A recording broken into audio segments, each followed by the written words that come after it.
PPF ওঠাতে গেলে কি গাড়ির রং উঠে যায়। আমাদের কাছে যখন রিনিউ কাজ হয় তার মধ্যে এটা একটা, যেটা পিপিএফ তুলে আবার নতুন ইনস্টল করা হয়েছে। বেসিক্যালি আগে যেখান থেকে পিপিএফ করা ছিল 3টে পার্টে করা ছিল, তো আমরা বেসিক্যালি 3টে পার্টে করি না, আমরা সিঙ্গেল সিটেই বসানোর চেষ্টা করি, কিন্তু কাটিং অবশ্যই থাকে। 3টে পার্টে যখন থাকে তখন কী হয়, ওই যেখানে বর্ডারিং থাকে সেখানে ধুলো জমে যায়, কালো নোংরা হয়ে যায়, পরে দেখতে খারাপ লাগে।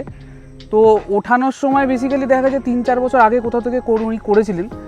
আমাদের যখন রিনিউ কাজ করা হয় তখন যখন তোলা হয়, তোলারও কিন্তু একটা প্রসেস হয়, যেমন বসানোর একটা প্রসেস হয় সেরকম তোলারও একটা প্রসেস আছে। এরকম না যে তাড়াহুড়ো করে তুলে ফেললাম, আস্তে আস্তে করে জিনিসটাকে তুলতে হয়। তারপরে যদি কোথাও আঠা থাকে সেটাকে পেট্রোল ওয়াশ করতে হয়, যেটা আমাদের এখানে করা হয়েছে। তারপরে আবার নতুন করে ইনস্টল হয়ে গেছে। তো সেই ক্ষেত্রে করতে গিয়ে মডগার্ড বা ট্যাঙ্ক, দু সাইডের প্যানেল, পেছনের মডগার্ড, কোথাও কিন্তু রঙের কোনো প্রবলেম হয়নি। তো বেসিক্যালি আগেও আমরা বলেছিলাম যে কালার উঠে যাওয়া বা কালার উঠবে কিনা, এই কনফিউশনটা ডিপেন্ড করে বেসিক্যালি গাড়ির স্টক কালারের উপর। স্টক কালার বা তার লেকার যদি ভালো থাকে তাহলে পরে পিপিএফ তুলতে গিয়ে কখনো রং ওঠে না। আর যদি পিপিএফ করানোর থাকে, অন বুকিংয়ে বিশ্বপাড়া এবং বাঘাযতীন, এই দুটো আউটলেটই আমাদের কাজ হয়।